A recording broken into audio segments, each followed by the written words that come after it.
Kapitolyo, Kapitolyo!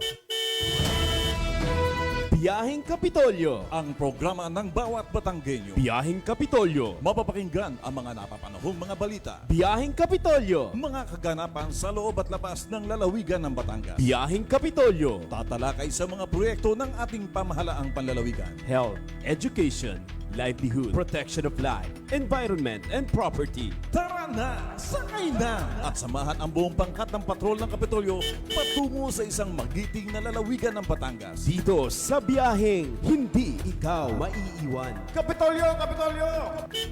Kasama ang inyong mga kapasada ngayong araw ng Biyernes. Mark Jonathan Macaraig, Millicent Ramos. Kapitolyo, Kapitolyo!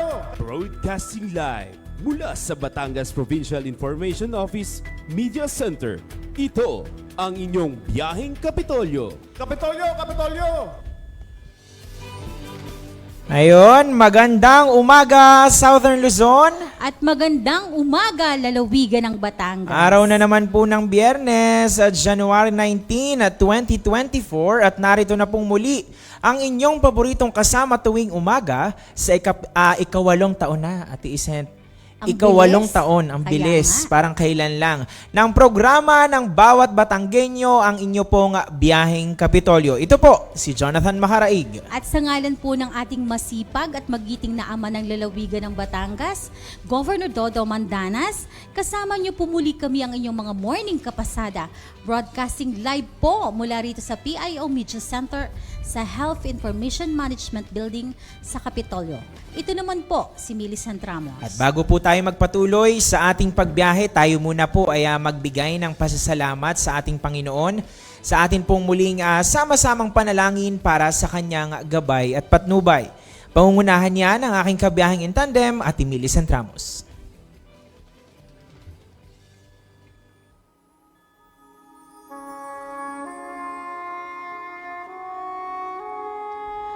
One of the best virtues parents can teach their children is to be generous.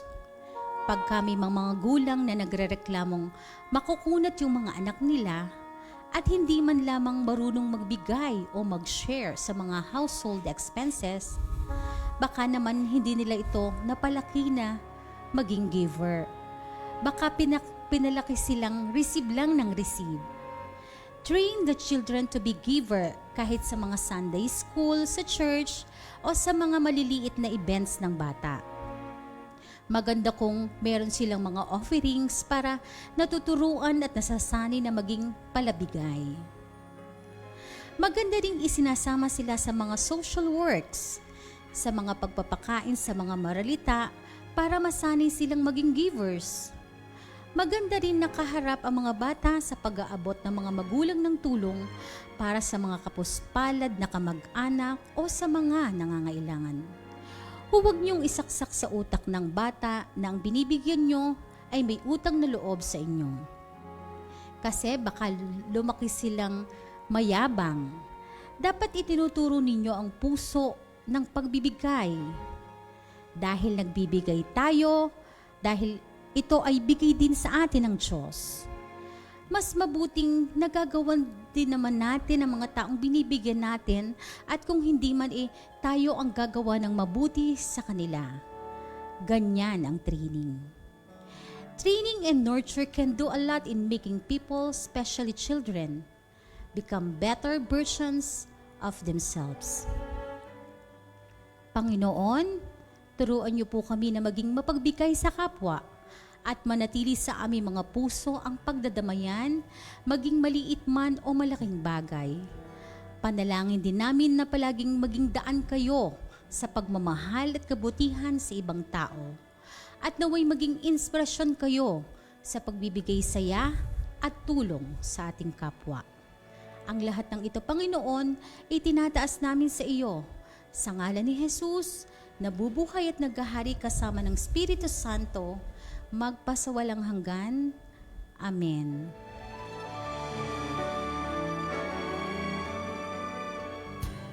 Amen. Maraming Amen. salamat Ate Isen sa iyong isa na namang napakagandang dasal. Parang nakarelate ako dyan kasi kaninang umaga may nakita ako habang nagbabrowse ako online. Sabi nga, the happiest people daw are the givers, Oo, di ba not the takers. Oo, di ba lagi mong sinasabi yan sa akin? Mas masarap kung meron ka lang ding isi-share. As long as you are mag-share tayo. able Yes. na makapagbigay, na syempre nang walang hinihinging kapalit, ng bukal sa iyong kalooban, mas maganda. Yung ika nga'y galing sa puso. Galing sa puso. Yes. Ayan. Amen. Thanks Amen. God it's Friday. Okay, tuloy-tuloy lamang po ang masayang umaga ngayong araw ng Friday para nga po sa isang oras nating pagbiyahe na puno po ng mga napapanahong mga balita, mahalagang impormasyon at talakayan na nakalaan po lagi sa public service. At syempre, kasama rin po ang inyong mga panawagan at pagbati. At speaking of pagbati po sa mga nakatutok at nakasubaybay ngayon sa ating programa. Sa mga nakikinig sa kanilang tahanan, sa mga nasa opisina, sa mga papunta sa kanilang destinasyon. Good morning po sa mga nasa publiko at mga pribadong sasakyan. Salamat po sa inyong pag-antabay at tutok lamang po kayo. Pagbati rin po ng magandang umaga at masayang araw ng Friday. Busy ang ating ama ng lalawigan ng Batangas, Governor Hermelando Dodo Mandanas. Good morning po, sir. Alam ko meron na siyang mga activities ngayong umaga. At parang sumabay ata itong sina Kuya Owen at sina Kuya Brian, kung di ako nagkakamali. Oo, ingat Sa kayo Hans dyan. ata, ayan, magkakasama sila. Kay Vice Governor Mark Levistes, ating good vice. Good morning po, sir, sa ating mga board members, sa lahat po ng mga bumubuo ng Sangguniang Panlalawigan. Magandang umaga po sa inyong lahat. At syempre, babatiin natin ang ating Provincial Administrator, Sir Willie Racelis, and of course, our Chief of Staff at Provincial Information Officer, Ma'am Abel Bihasa. Good morning po sa inyong lahat. At syempre, good morning din po sa lahat ng aming mga kasamahan dito sa Provincial Information Office at sa lahat po ng mga kawani ng bawat tanggapan ng pamahalaang palalawigan. Alam mo, Jonathan, ang daming tao dito sa ating opisina kasi may mga aktibidad na nangyayari mga activities. ngayon. So talagang punong-puno at ang mga tao natin talagang nasa labas lahat.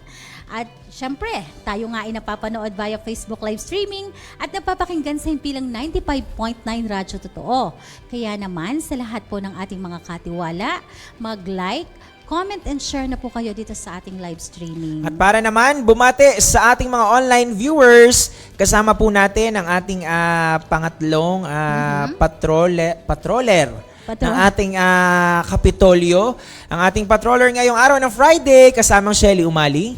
Isang magandang umaga po sa ating mga tagapakinig at patuloy na nakatutok through Facebook Live at sa kanilang mga himpilan ng radyo tulad ni Mr. Jun Lindon Aguda, Miss Nitz Lapa, Mr. Julius De La Cruz, Miss Jonalyn Arteliaga Pestilho, Miss Lota Lailo, Miss Glenn Ascensa, Miss Nenet Ona, Miss Belen Dating Ginoo, at si Mr. Mon Carag at si Mr. Marwin Domingo. Ilan lang po yan sa mga nakatutok sa atin through Facebook Live. Ayun, maraming salamat kasamang Shelly. At syempre, maraming salamat din po sa lahat ng mga nakatutok at nakasubaybay, mapahimpilan man sa ating online live streaming. Thank you so much po. At syempre, ito nga, bago nga tayo dumako sa ilang mga paalala at patalastas, ay tututukan ng ating mga tagapakinig ang ating topic ngayong araw kasi medyo may kaugnayan po sa usapang closure.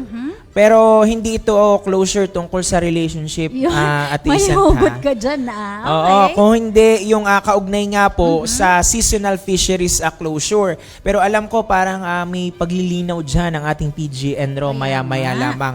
So kaugnay nga po niyan sa pamagitan po ng ating naimbitahang resource person mula sa PGNRO o Provincial Government Environment and Natural Resources Office, sama-sama po nating aalamin ang kanilang ginagawang mga inisyatibo sa muli pong implementasyon ng pagbabantay sa mga munisipal na katubigan ng lalawigan ng Batangas. Bukod po riyan, ihahati din po namin ang iba pang mga mahalagang balita, anunsyo at aktibidad dito po sa inyong pamahalaang panlalawigan.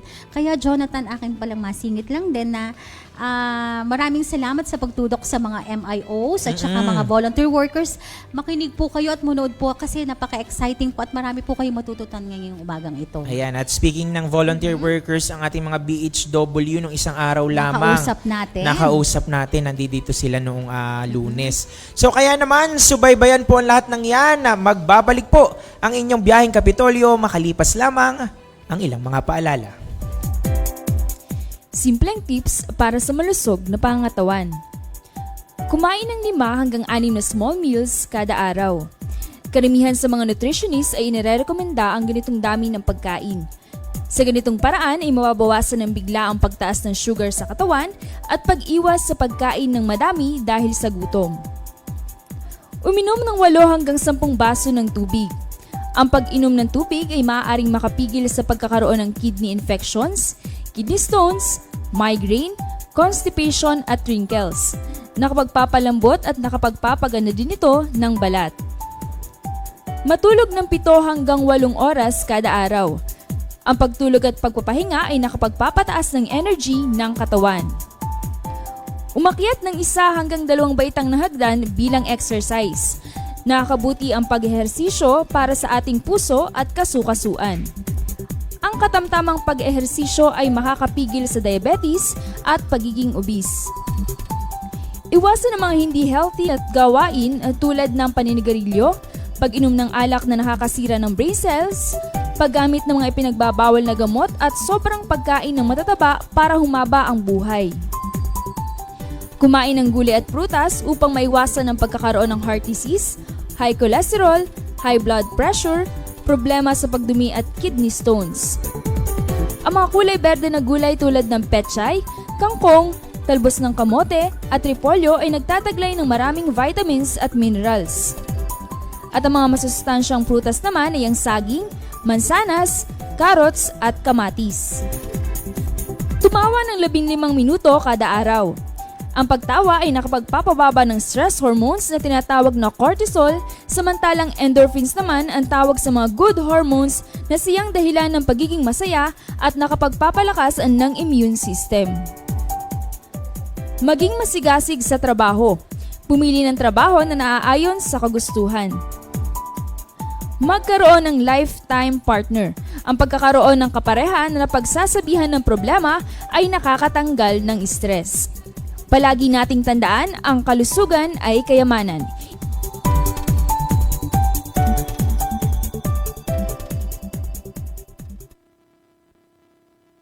Ayun, nagbabalik po ang inyong biyaheng Kapitolyo. Ang oras po natin, 9:46 na po ng umaga. At tayo po ay, tuloy-tuloy na nga sa ating talakayan ngayong araw ng Friday. Bukod po sa inaasahang mga bagong programa at proyekto, ang pagbubukas po ng taong 2024 ay panahon at pagkakataon din sa atin dito sa pamahalang panlalawigan ng Batangas para maipagpatuloy nga po ang mga nasimulan na mga inisyatibo at mga makabuluhang layunin po o mga mandato.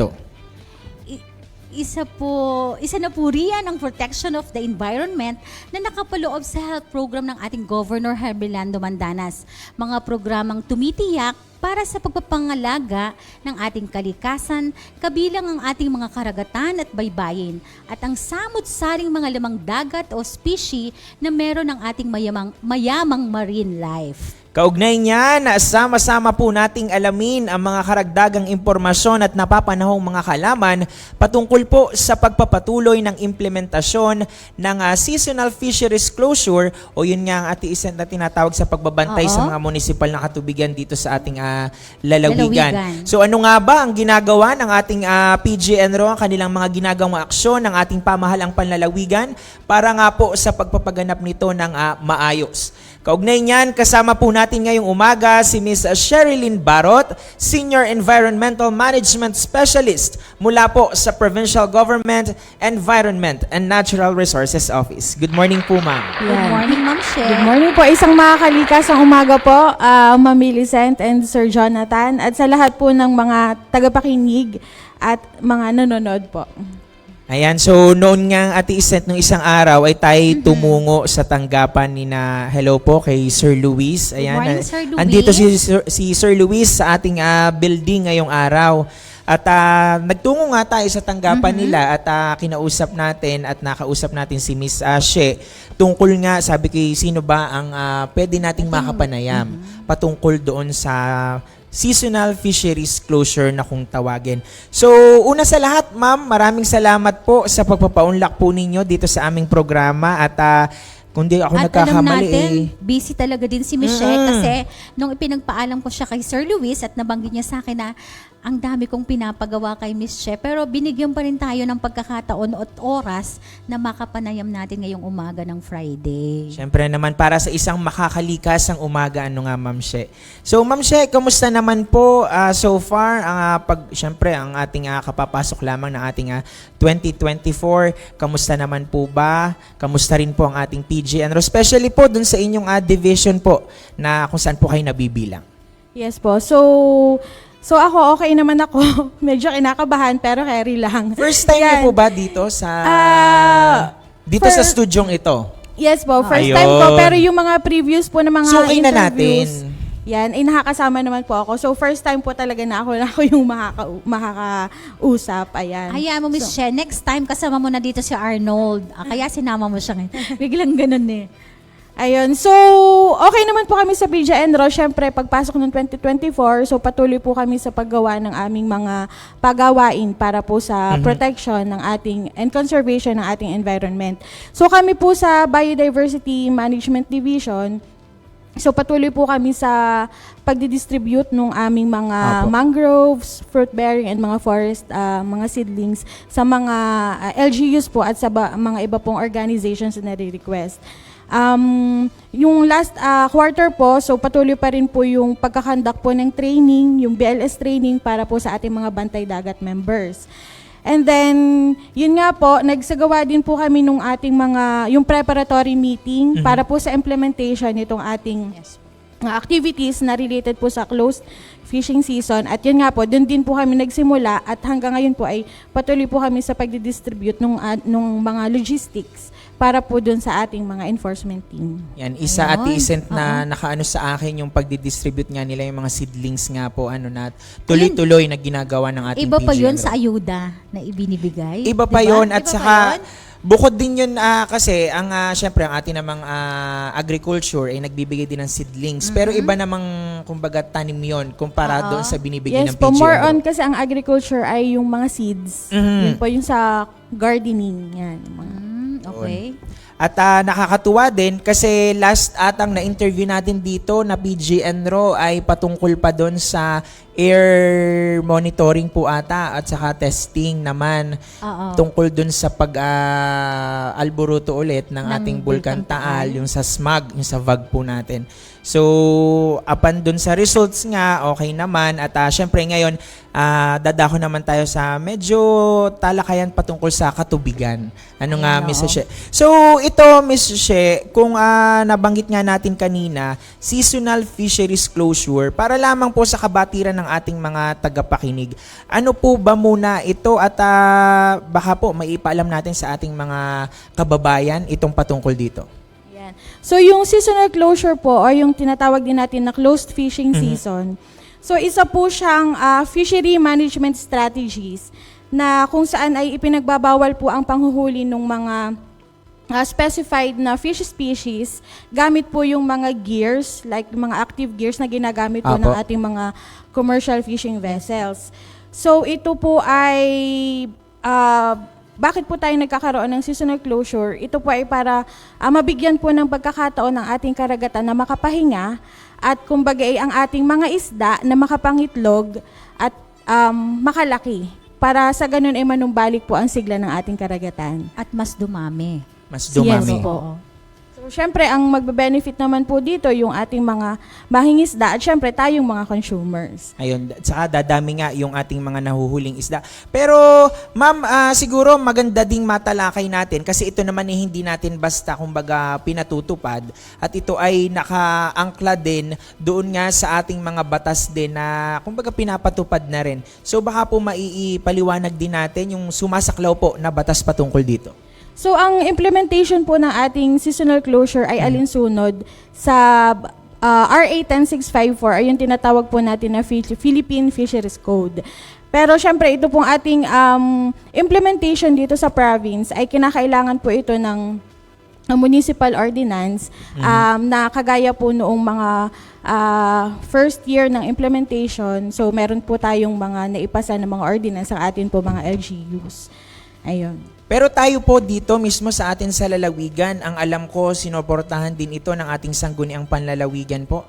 Yes, sir. Actually po, nagkaroon po ng 6 years na sangguniang panlalawigan resolution na nagsasabi na sinusuportahan po itong implementation ng ating seasonal closure. So ito po ay from 2014 to 2020. So kung kaya't nung 2020 po ay kumbaga nawala ng visa Opo, yung dahil ating ng pandemya. Pandemic. Opo. I mean, hindi po because of the pandemic, nawalan po siya, natapos po yung kumbaga tapos na. ng Natapos. resolution, kumbaga. Pero dahil kahit ito po ay natapos, so napagkasundoan pa rin po ng mga members ng network na ipagpatuloy po yung implementation. Ayun. Ayun. So nakakatuwa din kasi minsan nakaka-attend din naman ako sa mga Ng pagpupulong ng ating mga Bantay Dagat Networks at saka ng ating MPAs, ng ating Marine Protected Area Network. So, ma'am, kailan po ba ito nagsimula, yung ating seasonal closure? At makikwenta po ba natin kung ilang cycle na ngayong 2024? Okay, so ang seasonal closure po natin ay nagsimula noong 2014. So yun po yung first implementation na ang pilot site po ay sa Balayan Bay. So ito po ay kinabibilangan ng 9 na municipalities within the Balayan Bay. And then po, ayun nga po, nagpasa po ang mga LGUs ng mga ordinance at nung 2015 po ay nagpasa po ng resolution ang province. Ito po ay from 2015 to 2020. 6 years po. Opo, 6 years po yon. So kung bibilangin po natin, so meron pong 6 years at yung pagpapatuloy na from 2021 hanggang 2023, so bali 9 years na po na ipinapatupad ang closed season sa Batangas Province. Oo. Ayun. Ayan. Matagal-tagal na din. Matagal na din. Gusto ko rin din sana, Jonathan, itanong, ano po yung mga bayan o municipal, mga baybayin na Ayun, kasi sakop, nabanggit mga at katubigan? i-send Oo. ni ma'am na before parang 9 pa po. 9, Pero oo. ngayon, kung di ako nagkakamali, nasa 15 na po Opo. ata. Tama po So ba? ngayon po ay buong lalawigan na. Kasi nung 2014 nga po, so siya po ay parang tinesting lang kung ano yung Apo. magiging output po. So yun po ay yung siyam na bayan sa Balayan Bay. So meron po tayong Bawan, yang Balayan, Bawan, Balayan, Mabini, Ayan. yan, Taal, San Luis, Tingloy, Lemery. Ayan. So, Kalatagan, included din po ang Kalatagan. And then, after po ng 2014, so, naging maganda po, naging positive po ang naging impact ng implementation po ng seasonal closure kung kaya't naisama na po yung mga adjacent base natin, yung sa Nasugbu, and yung Lian po. So, kaya po siya ay naging... Kaya 15. Hindi po, nadagdagan. kaya po siya ay naging 11. 11. Ay, 11 muna. Opo, 11 11 po muna. So, yun po ay from 2015 hanggang 2020. So, nung matapos po yung ating SP resolution, so, napagkasundoan po ng network na bakit po hindi ito palawigin. I-include po yung mga bayan na nasa Batangas Bay. Kagaya po ng San Juan, Lobo, at saka ang Batangas City. So, from 2021 hanggang ngayon pong 2023, so na-implement na po siya sa buong Batangas Province. Nakakatuwa din Kumbaga, naman kasi Oo. supported din ng ating mga networks nga. Siyempre, para din sa kapakinabangan ng lahat, kumbaga. Kumbaga dahil naging maganda ang resulta, kaya nga Yes po. nilahat natin na naging 15 yung mga naging kasama dyan ng mga bayan-bayan. Oo, at saka maano lang natin, ma-reiterate lang din natin at mabigyan ng emphasis, tayo po ang first ata inter-LGU na nagsagawa nga Yes ng po. Ang ganitong... Batangas Province po, tama po kayo sir, ang first inter-LGU na nakapagpatupad po ng seasonal closure sa buong Pilipinas. Kasi may mga seasonal closure naman po na isinasagawa sa buong Pilipinas, pero yung iba po ay kumbagay national agency po yung nagpapatupad. Tayo mismo dito sa Yes po, lalawigan. opo. So, ma'am, yung mga pinagbabawal natin, siguro magandang maipabatid na natin sa ating mga tagapakinig. Kasi bukod doon sa mga panghuhuli nga na pinagbabawal, meron ding mga gamit pa na ipinagbabawal. Ayan, So, baka oo. po maisa-isa natin ito. Okay. Sige, nung mga unang implementation po natin from 2014 to 2020, so ipinagbabawal po yung mga commercial fishing gears like yung mga pukutan, beach seine, yan, yung mga pangulong, basnig, yun po. And then ipinagbabawal po, nagkaroon po tayo ng target species, ang galunggong at matambaka. So ang lahat naman po ito ay nakabase sa mga pag-aaral.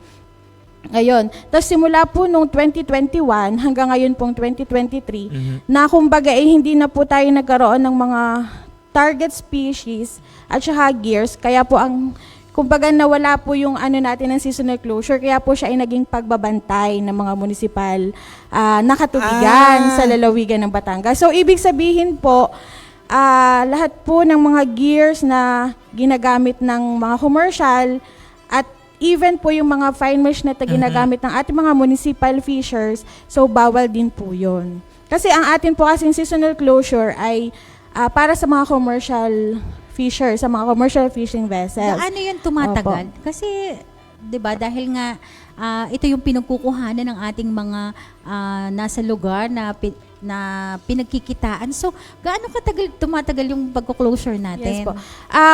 Yung una po nating implementation, kasi tinawag po namin ito na first and second phase. So, yung first phase po natin, yung 6 years.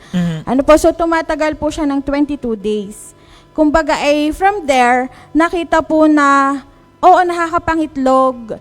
Pero after mangitlog po, ay nahuhuli rin yung mga juveniles. Hindi nabibigyan, kumbaga po, ng hindi sapat po na panahon. Hindi po sila nabibigyan ng sapat na pagkakataon para sila ay makalaki.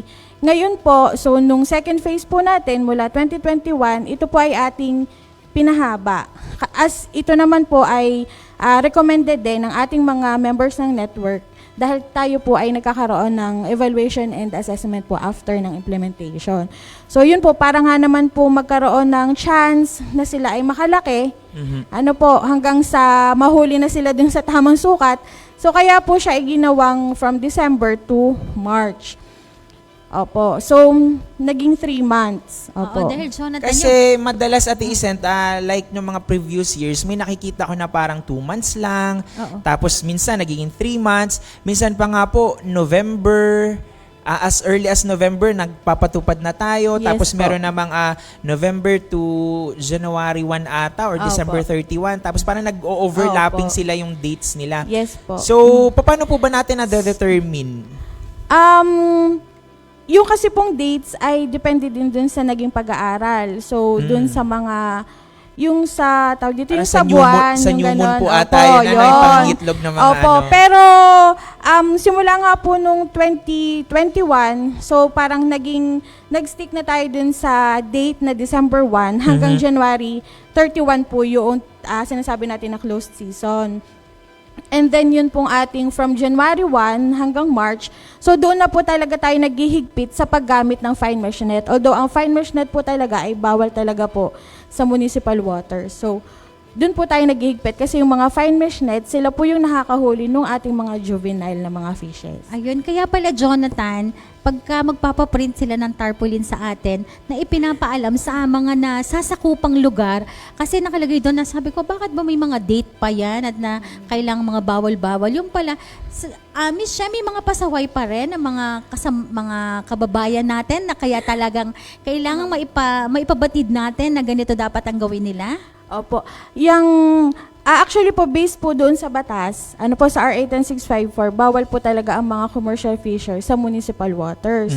So only yung mga municipal fisher folks po na gumagamit ng mga hook and line, so sila po yung pwede. And then ito pong mga commercial, pwede po silang mamalakaya outside or dun sa beyond 15 kilometers na kanilang municipal waters. Pero syempre,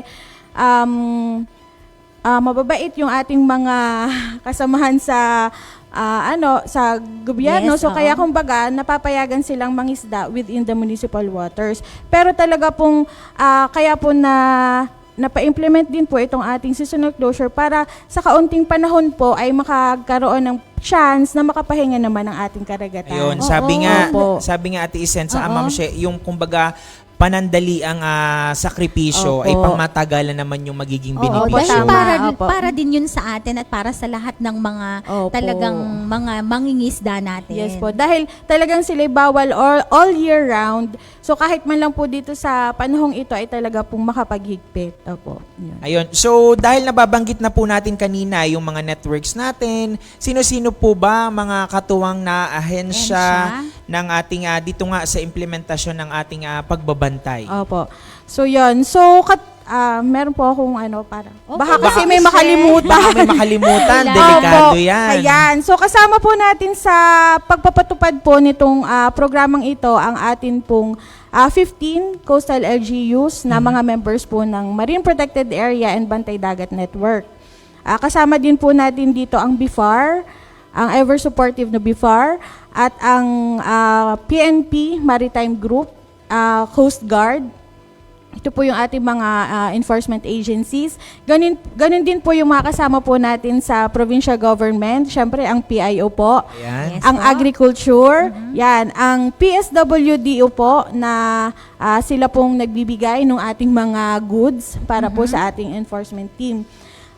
Kasama din po natin ang legal kasi syempre lalo na po dun sa pagda-draft, paggawa po ng mga ordinance. Oo. Ayan, so kasama din po natin sila.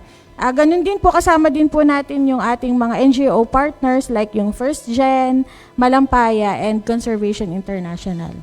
Ayun. So, madami tayong mga katuwang Oo dito. nga. Kumbaga, sama-sama nga at nagkakaisa para dun sa iisang layunin. At bukod nga dun, Ma'am She, ay ang ating ating mga municipal naman na nakatuwang nga sa mga LGUs na involved ay hindi rin naman nagkukulang at sila ay nag-aano din ng mga ordinansa nila. Yes po. Actually po, after po nung matapos nga po yung ating SP resolution, so isa po sa naging recommendations no assessment is yung paggawa na ng provincial ordinance. Kumbaga para daw magkaroon ng ngipin, so Yes, para mas oo. ma-implement talaga natin ng maayos or mas strengthen po natin yung implementation ng seasonal closure. Kaso hindi po siya nag-materialize kasi po wala kasi tayong tinatawag na provincial waters. Kumbaga yung mga municipal waters ay nasa sakop po talaga ng bawat bayan. So yun Jonathan, yung sinasabi mo kanina, seasonal closure pero hindi talaga close. Ano yung sabi mo kanina sa akin? Hindi, kasi Miss She, dun sa meeting din last year, kung di ako nagkakamali na agriculture, ay parang napagtalakayan yung magkaroon nga ng isang unified na ordinansa. Opo, so unified ordinance, ibig sabihin, isang ordinance na po ang gagamitin ng Provincial ordinance na. Opo, pero hindi po kasi siya pwedeng tawagin provincial ordinance as per legal po natin kasi nga wala tayong provincial waters. Kaya po ang nangyari, nagkaroon po kami ng workshop last year. So from there po ay gumawa na lang po ng isang template, yung municipal ordinance, na para po ito patungkol talaga sa seasonal closure. Kasi sa ngayon po kasi medyo yun nga po, ang basis po natin is yung RA 10654 pero siya po ay malawak. And then yung atin po mga fines and penalties, malalaki din. Unlike po kung halimbawa meron po tayong mga ordinance para po sa seasonal closure, hindi ganun kalaki yung magiging fines po and penalties. Kasi specific lang po siya para sa closure. So, ang nangyari po doon, nakapag-draft po, and then, inano po namin sa mga LGUs na kailangan din po makapagpasa tayo ng ordinance. Ang bawat LGU. Tapos po tayo po sa lalawigan, ang part po natin sa lalawigan is makapag-issue po tayo ng executive order. Kasi hindi nga po tayo pwede sa provincial ordinance. EO na lang. So baka po makakapag-issue tayo ng executive order to support po yung ating implementation. Yun po. Ayun. So, kumbaga, Abangan natin yan, Jonathan. Kasi, abangan natin. Oo, Yes po, hopefully magandang po. masubaybayan natin para at least malaman natin kung ano yung At for sure, magiging maganda naman ang patutunguhan na Yes to. po. Sa totoo po ay abangan natin. napakaganda po ng ating programa kasi ito po ay talagang makakatulong sa ating mangingisda. Ano po kasi syempre sinasabi nila na wala na silang mahuli. Yun po. And syempre para din po yung ating mga future generations ay may maabutan Oo. pang masarap na nga. mga klase ng isda. Oo. Ano po. Tsaka kita nyo naman, sabi nyo nga, Miss She, kahit natapos yung visa ng SP resolution natin noon, ay Pinapatupad talaga pa rin. pinagpatuloy pa din. Oo. Yes po. Yun At, yung isang kumbaga isang makikita natin na patunay na siguro kahit walang mga ordinance at Opo. ay talagang ipagpapatuloy. Yun nga lamang para din Opo. magkaroon ng isang organized or talagang kumbaga matututukan. Mukhang nakasanayan na nila at Yes po. nagkakaisa talaga dahil Opo. para din Ayun, naman sa ayun. kanila Yes po. yun. At ang nakakatuwa po, syempre hindi naman natin talaga may iwasan yung may mga reklamo, Oo. ganyan. Pero nagko-comply pa rin po talaga sila. Ayun. Opo. Yun So, ang mahalaga. Ayun, dahil nabanggit nyo yung reklamo, kamusta naman po ba yung ating implementasyon ng pagbabantay sa ating mga munisipal na katubigan? Kumusta po yung ugnayan ninyo sa mga involved na LGUs? Siyempre, ang ating mga MPAs, BDNs, sa mga samahan, sa mga commercial fishers po. At speaking of reklamo, meron po bang natatanggap ang inyong tanggapan ng mga... Opo, actually po ay may mga reklamo po and mga reports po na natatanggap. Pero syempre, ito po ay pag po aming natatanggap, kami po ay nakikipag-coordinate sa Apo. concerned na LGU, pati po doon sa ating mga enforcement team. So kasi po ay kumbaga yung mga reports ibabato namin sa kanila at kumbaga sila na po yung bahalang mag-monitor or mag-conduct ng mga patrollings. So yun po. Ayan. So, Ayun. yun namang pag-action po ng PGNRO. Alam ko naman ito ay, kumbaga, tuloy-tuloy ang Oo. inyong mga ginagawang pag-action, yung ating mga monitoring, Monitoring. yung pagsasagawa ng ating mga meetings, at syempre ito, kagaya nitong ginagawa natin ngayon, Yes, info dissemination. Baka mai-highlight natin po sa ating mga Ayan. tagapakinig.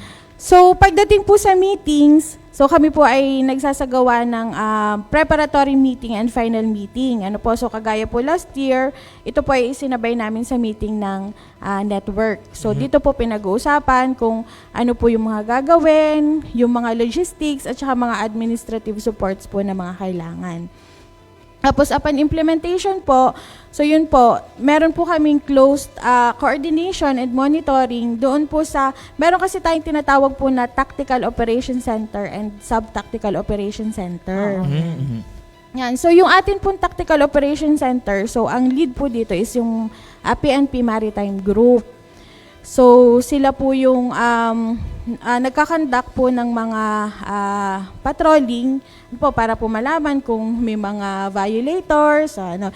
Yan. So minsan po sinasamahan po sila nung ating mga bantay dagat members. Then ano naman po yung sinasabi natin na Sub-Tactical Operation Center? Kasi medyo malawak nga po ang ating Aha. lalawigan.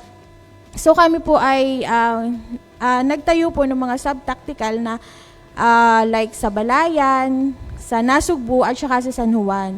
Kumbaga yung mga malalapit na area na madaling mapuntahan kung may mga Yes. magbabiolate man. So yun po. And then pagdating naman po dun sa ayuda, ano po? Ayan. Ayan, Opo. Kasi ito ay siguro matanong ko na lang din para kasing bago din sa aking pandinig yung nagbibigay na ang pamahalang panlalawigan ng suporta nga ng ayuda kung tawagin. Kailan po ba nag-start muna itong pagbibigay po natin ng tulong at suporta? Sa pagkakatanda ko po ay kailan ba? Parang 2021 kami nakapag-start So, nung makapag-request. panahon ng Ayun. pandemic din yun. Opo, parang ganon. Hindi ko lang po masyado, baka magkamali ako. So, hindi ko alam, hindi ko matandaan po kasi kung before or Tapos sino ma'am ano. ang ating mga beneficiaries po dito? Bali sir, kasi yung ayuda na sinasabi, ito po yung tulong natin para po dun sa enforcement team. Kumbaga syempre wala naman po silang mga financial Kumbaga support natin parang pinaka-meals po nila kasi sila po yung 24/7 na nagkakandak po ng patrolling para po ma-monitor. So, yan yung mga bantay dagat. Opo, na mga bantay sinasabi. Mga grupo-grupo at samahan po. Opo, ano? tsaka yung pong ating mga enforcement agencies na nandoon po sa ating mga tactical and sub-tactical operation centers, kabilang na rin po yung BIFAR. Kasi ang BIFAR po, hindi na po sila sumasama dun sa mga operation centers kasi meron na po silang sariling floating asset. Ayun. So, yun ipinagkaloob din natin sa buong lalawigan Yes na po. nasasakupan ng Opo, at very important po yung MCS vessel ng BIFAR. Yun po ay talagang salamat po at patuloy po nila tayong pinoprovide doon. Kasi yun po ay kapag nakikita ng ating mga commercial fishers ay talagang sila po ay umiiwas na sa Baka may mga makapuslit pa.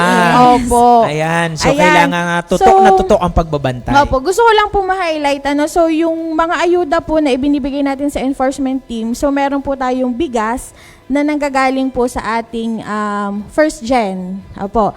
Opo, yun po. Tapos po yung ating goods, mga canned goods, yun po ay galing po sa provincial government.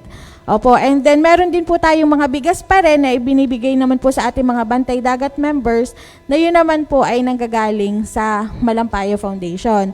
And then isa din po is yung ating mga communication load, yung cellphone load. Nagbibigay din po tayo sa enforcement team, sa mga chairman ng ating mga Bantay Dagat para magkaroon po ng maayos na communication. So yun naman po ay nanggagaling sa Conservation International. Oo, para ma-report agad nila kung Yes kunyari po. may naganap Pero na ito, matanong ko lang, Ma'am oo. She, last kasi nung naka-attend ako ng meeting, para ang pinagtatalakayan natin nung sa MPA at saka sa BDN, para magkakaroon po ata ng honorarium. Kamusta na po kaya ang update? Sa pagkakaalam ko po ay dahil wala pa tayo talagang basis para po makapag-provide ng honorarium. Pero ginagawa naman po ng PIDIA Enro yung best effort para po magkaroon po tayo ng basis. Para sa gayon po ay mabigyan nga po ng Ayun, honorarium. yun kasi ang yung ating nakita Bantay ko Dagat. nung nag-meeting tayo po nun sa MPA sa BDN na talagang suportado nga na magkaroon ng tawag dito ng honorarium ang ating mga MPAs ng ating mga networks nga. Yes po, Kasi tulong na rin ito sa kanila. Yes po, at talaga naman pong marapat na mabigyan po natin sila ng Oo. honorarium dahil po sa effort nila na Oo. ginagawa para maprotektahan po Mga yung volunteer ating mga workers na municipal din waters. natin. Pero di ba, siguro Ma'am She? naman, ang kanilang mga LGUs ay may binibigay. Kaya, Opo naman. kumbaga patuloy pa rin talagang sila Opo, may mga Bantay Dagat members po kasi na parang mga job order sa ating sa ibang LGUs po. Then yung iba naman po, may natatanggap naman po na kahit konti na honorarium. Oo, Opo. kasi minsan alam mo, Jonathan, na naririnig ko yan kay Mau Mabini. Hi, good morning, Mau Mabini. Ayun. Kay Sir Ronald. Hello kasi po, minsan good nakakwentuhan morning. namin. So, yun, naririnig ko na ang mga Bantay Dagat, ganito.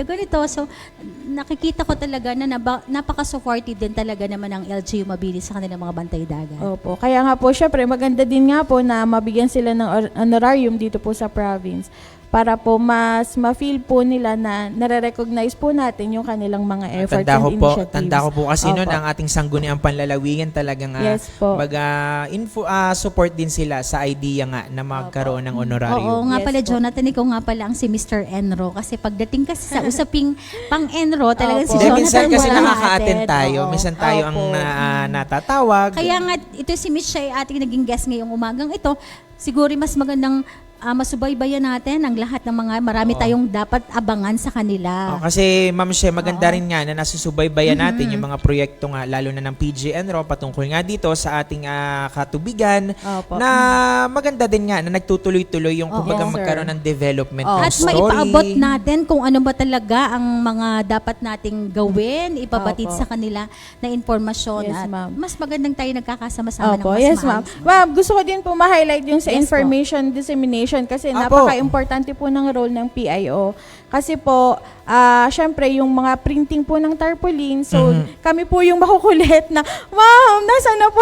Ma'am, kailangan po makapag-distribute na kami ng ganito. Yan. Oo, So, yan nga, Miss She, naulit mo nga, Opo. yan si Arnold, ang kulit sa akin.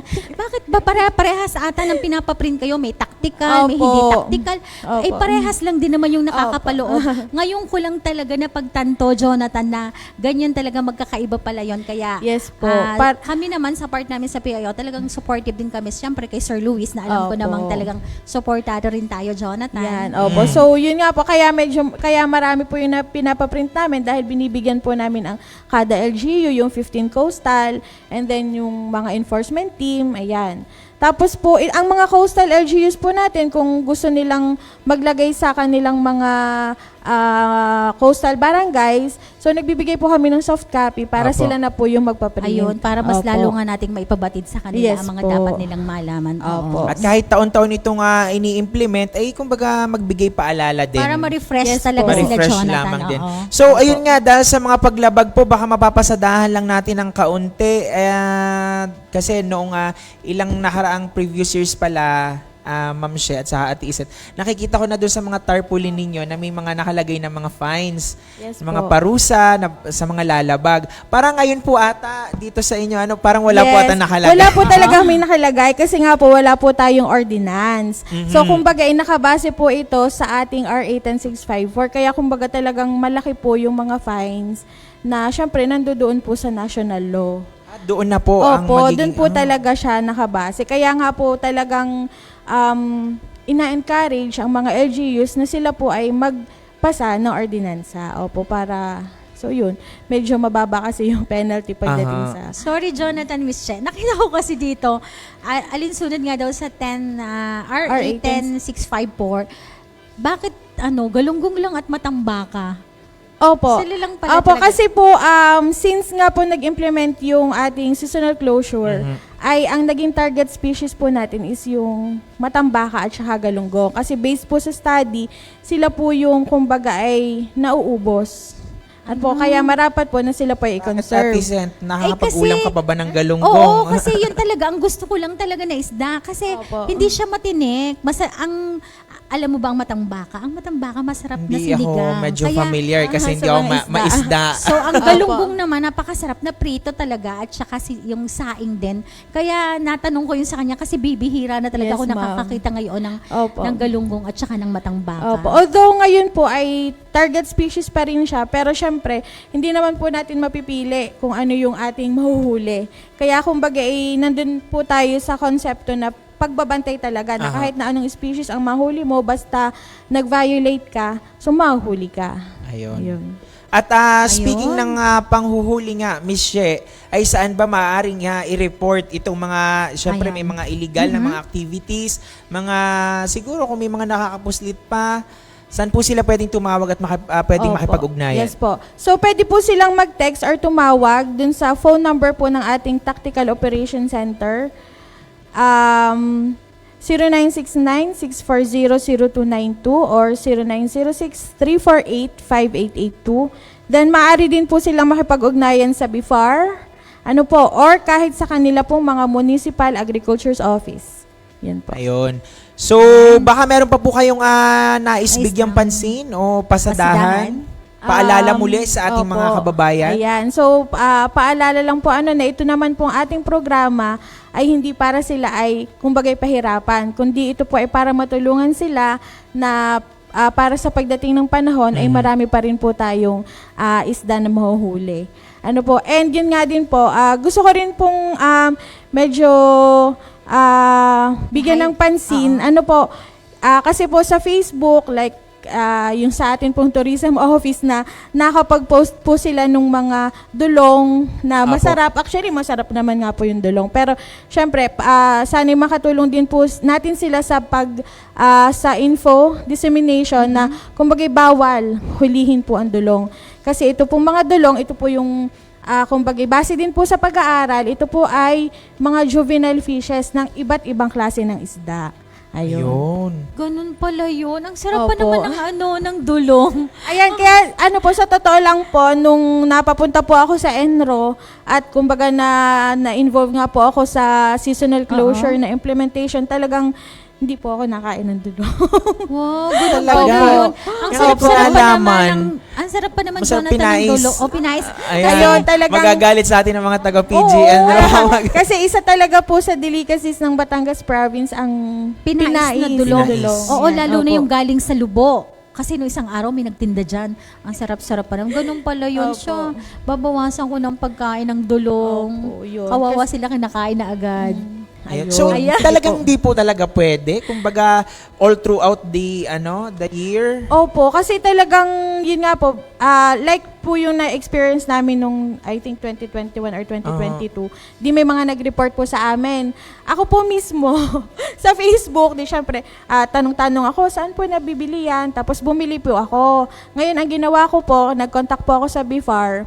Tapos, sir, bumili ako ng dulong. Ay di, kumbaga, sila po yung nag-test kung para malaman, nag-analyze po kung talagang itong mga dulong na ito ay composed of different species. So, napatunayan po, based on study, na iba't iba po talagang species ng isda itong dulong.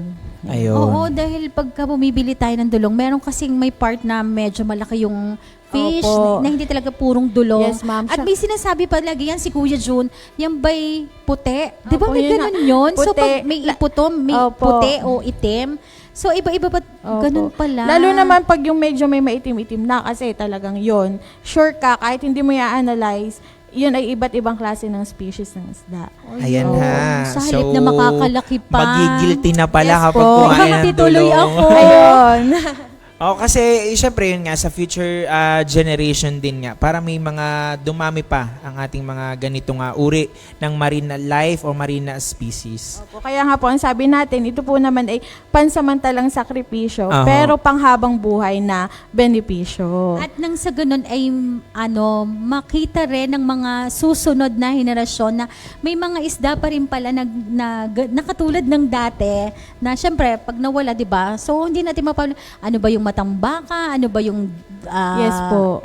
galunggong. So ayan, mas mababigyang pansin natin na Opo. kailangan talaga gawin na natin. Ayan, ma'am. so Michelle, dahil tayo nauubusan na lamang ng oras, alam kong napakaganda at napakasarap ng ating huntahan ngayong umaga at nakarating na nga tayo sa usapang dulong. Kaya Ayan. napakasarap ng ating kwentuhan. Ay baka po meron pa kayong mga gustong inyo na pong pasasalamat at pagbati Syempre po po. ngayong Opo, umaga. yan. So, syempre, ititake ko na po yung opportunity. Unang-una po ay nagpapasalamat po kami sa ating butihing governor sa patuloy na pagsuporta po sa aming mga programa. Syempre po sa PIO, nakatulong po namin palagi sa information dissemination, gaya po ng mga interviews at printing ng mga tarpaulins. So, ganun din po yung mga kasama po natin sa Apo. pagpapatupad, yung 15 coastal LGUs, yan, ang mga members po ng Bantay Batangas Marine Protected Area and Bantay Dagat Network, ang BIFAR, PNP Maritime Group, Philippine Coast Guard, ano po yung mga kasamahan po natin sa sa provincial departments, Agri, Legal, PIO, and PSWDO. At syempre po ang ating po mga partners na walang sawang sumusuporta po ang First Gen, Malampaya at Conservation International. At syempre po, binabati ko po ang aming hepe, Sir Ayun, Luis Sir Awitan. Luis. Ayan. Hello you. po. Ang amin po Assistant Department Head, si Ma'am Mavic Esmas. At syempre po yung aming division, ang amin pong Biodiversity Management Division sa pangunguna po ni Tita Lori Candava, ang amin mo division head. Ang mga kasama ko po si Miss Rochelle, yan, si Michelle, si Jen, si Melvin, at syempre po ang aking kasama, si Anthony, na si Anthony po ang nagda-draft, nag-layout Ay, po. sorry, Anthony na. Arnold ako ng Arnold. Kaya Anthony parang nga pala sabi ko siya. parang kakaiba Sorry, ata yung Anthony. nabanggit kanina. Opo, si Anthony po ang nag-layout po nung latest po natin na TARP. Opo. Ayan. And then, syempre po, gusto ko din po i-take ang opportunity na batiin ng aking inay, tatay, Ayun. ang aking pong Hello asawa, mga kapatid. Yan. At syempre, batiin ko rin po yung mga staff namin sa Lotus Tea and Coffee. Sorry. Ayun. Ay, sa inyo Maraming ba salamat yun? po. Konti po. Oh, pasyalan natin ng Lotus Cafe. Yeah, sige po. Kanina pala yun. Papasyalan natin yan. So, ayan, ang ating nakapanam nga ngayong umaga, napakaganda ng ating Kaya. talakayan. Ang oras po natin, 10:26 na po ng umaga, nakapanam nga po natin si Miss Sherilyn Barot mula po sa Provincial Government, Environment and Natural Resources Office. Muli po, maraming salamat po. ma'am. Maraming salamat din po, Ma'am Millicent and Sir Jonathan. Thank you, Ma'am Che, sa oras mo. Ayon, alamin naman po natin ang magiging lagay ng panahon natin ngayong araw ng Friday. Ihatid po sa atin yan ng Provincial Disaster Risk Reduction and Management Office. Narito po, pakinggan natin. Magandang umaga Batangas, narito na po magiging lagay ng ating panahon ngayong araw ng Biyernes, January 19, 2024. humihina na po ang epekto ng shear line o linya kung saan nagtatagpo ang malamig na hanging amihan at mainit na easterlies dito po sa bahagi ng Mindanao, ngunit asahan pa rin po ang mga pag-ulan sa bahaging ito. Samantala, ito namang northeast monsoon o hanging amihan ay bahagya din pong humina at nakakaapekto na lamang dito sa malaking bahagi ng Luzon at may mga localized thunderstorm naman sa ilang bahagi ng Visayas. At wala pa rin po tayong nakikitang bagyo na papasok sa Philippine Area of Responsibility sa susunod na 5 araw. Bagamat patuloy pa rin po nating minomonitor itong mga cloud cluster sa paligid ng Mindanao. Para naman po sa magiging lagay ng panahon dito sa Batangas, ay makakaranas tayo ng maaraw papunta sa bahagyang maulap na kalangitan yung mga tsansa ng kalat-kalat na pag-ulan. Sa hilagang parte ng Batangas ay may 25% tsansa ng pag-ulan. Sa silangan at timog parte ay may 55% tsansa ng pag-ulan, samantalang sa kanlurang parte ng Batangas ay may 3% tsansa lamang ng pag-ulan. Kaya paalala po natin sa ating magigiting na kabatang na magdala ng pananggalang sa init at sa mga posibleng pag-ulan. Ang magiging agwat ng temperatura ngayong araw ng Biyernes ay nasa pagitan ng 24 to 31 degrees Celsius. Si Haring Araw ay sumikat kaninang 6:24 ng umaga at lulubog mamayang 5:49 ng hapon. Kaya lagi po nating tatandaan, ligtas ang may alam. At tulad ng laging paalala sa atin ni Governor Mandanas, laging maging handa, ingat at magiting. Mula po dito sa Batangas Provincial Disaster Risk Reduction and Management Office, ako po si Raven Radasida, nag-uulat. Magandang umaga po.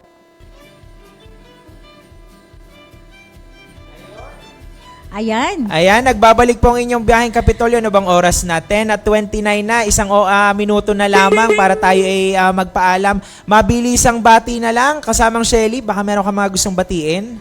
Ayan po, advance happy fiesta po sa Lipa City at sa kanila pong mga activities ay atin na lang po itong tunghayan sa kanila pong Facebook page. Ayan, happy fiesta! Sir Vince. Sir Vince. May papigingga tayo bukas.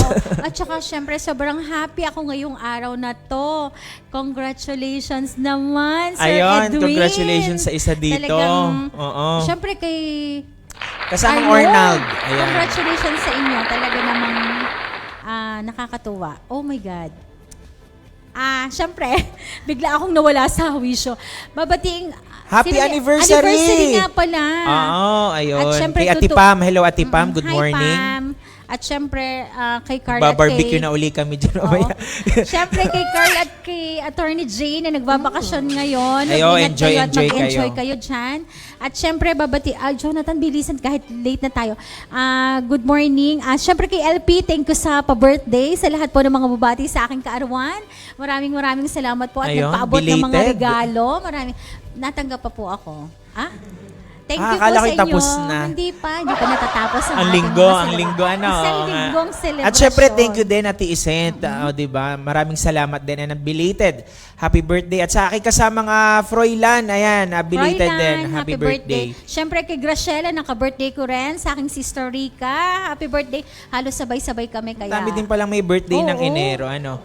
So ayan, ang oras po natin at 10:30 na po ng umaga. Tayo ay mapapa-overtime pag hindi na tayo nag-extra agad. Yes. Dito na po nagtatapos ang aming programa para sa araw na ito. Natapos na naman po ang isang linggo ng paglilingkod. Kaya tayo po ay magkakarinigan muli next week para po sa panibagong edisyon ng inyong programang pangkaalaman, impormasyon at pagbabalita. Sa lahat po ng mga sumubaybay sa aming programa ngayong araw ng Friday, marami pong salamat sa muling pag-antabay sa inyong mga kaagapay. Sa ngalan po ni Governor Hermelando Mandanas at ng buong pamahalaang panlalawigan ng Batangas, Ng pamunaang makadiyos, makakalikasan at makatao.